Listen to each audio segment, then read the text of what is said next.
কতটা সমস্যায় জর্জরিত বাংলাদেশ। বলা যায় যে Bangladesh is the fag end of the fragility. Bangladesh clubs at the fag end of the clubs. Bangladesh রাষ্ট্র আছে কিনা, এটাকে কোনো রাষ্ট্র, গণতান্ত্রিক রাষ্ট্র লেবাস আমরা বাংলাদেশকে পড়াই, গণতান্ত্রিক রাষ্ট্র আছে কিনা এইটি এখন আমরা এই ব্যাপারে ডাউটফুল। সেটা আপনার সংসদের দিকে তাকালেই বুঝেন। অতএব এই আলোচনায় যেটা আমাদের অ্যাডভোকেট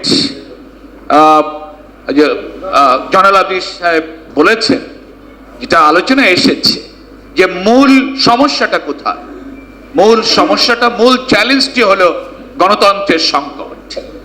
বাংলাদেশের এই গণতন্ত্রের সংকট উত্তরণ হলেই বাংলাদেশের কল্যাণ রাষ্ট্র প্রতিষ্ঠা হওয়ার ক্ষেত্র সৃষ্টি হবে।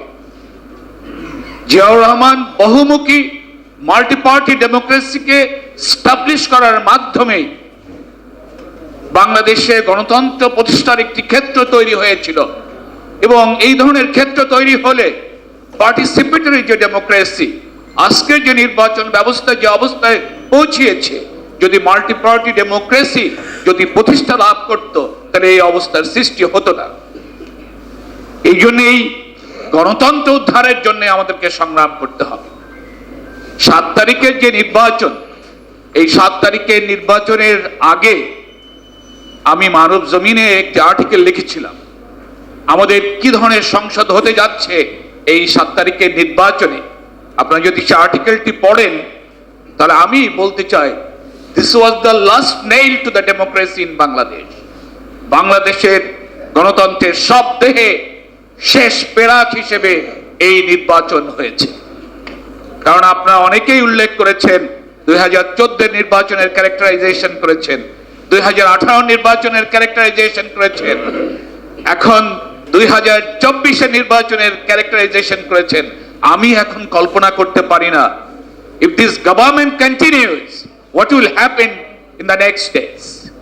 কি হবে আগামীতে, কোন পন্থা অবলম্বন করবে এই পার্লামেন্টে। এই জন্যে 7 তারিখের নির্বাচনে হয়তো কাগজে ভাবে একদল জয়লাভ করেছে, কিন্তু পরাজিত হয়েছে বাংলাদেশ।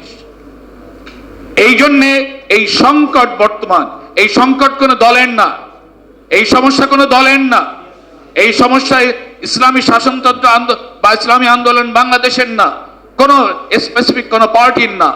এই সংকট এখন বাংলাদেশের জাতীয় সংকট। পক্ষ হলো বাংলাদেশের সমগ্র জাতি এক পক্ষ, আর বর্তমান ফ্যাসিবাদী এই স্বৈরতান্ত্রিক সরকার আর এক পক্ষ। এইটি হয়েছে বাংলাদেশের বর্তমান চিত্র। বাংলাদেশের বর্তমান পার্লামেন্টের দিকে তাকালে আপনি কি নামে এটাকে ডিফাইন করবেন আমি খুঁজে পাই না। আমি অনেকভাবে লেখার চিন্তা করেছি যে how to define the character of this the parliament. কিভাবে আমি পার্লামেন্টকে ক্যারেক্টারাইজ করবো, কি ডেফিনেশন দিব, তার কোনো ডেফিনেশনে খুঁজে পাওয়া যায় না। আপনারা ম্যাকিয়াভেলির কথা শুনেছেন, ম্যাকিয়াভেলিজম আপনি পড়েন, ম্যাকিয়াভেলিজম দেখা যায় তার থেকে বড় স্মার্ট ম্যাকিয়াভেলিজম চলছে বাংলাদেশে। আপনি গোয়েবলিয়ান লাইজ বলে একটা কথা আছে গণতন্ত্র মানে পলিটিক্যাল সায়েন্সে। হিটলারের যে খুবই ডিভোটেড ফলোয়ার গোয়েবলস, যেভাবে ওনার অ্যাডভোকেসি করতেন, প্রোপাগান্ডিস্ট ছিলেন, কি ধরনের মিথ্যা কথা বলতেন। আপনি যদি বর্তমান বাংলাদেশের রাজনৈতিক ক্ষমতাসীন রাজনৈতিক ব্যক্তিত্বের মিথ্যা কথাগুলো শুনেন, আপনি বলবেন গোয়েবলস ফেল করেছে, সব জায়গায় ফেল করেছে। এই জন্যে এই রাজনীতির করার কারণে আপনি 60-এর দশকে বলতে পারতেন পাকিস্তান বিরোধী এক ধরনের বুদ্ধিজীবী সমাজ তৈরি হয়েছিল, সুশীল সমাজ তৈরি হয়েছিল। আপনি কি খুঁজে পাবেন বাংলাদেশে কোন সুশীল সমাজ যারা কথা বলার অধিকার রাখে, ইভেন এই সরকারকে যারা সমর্থন করে,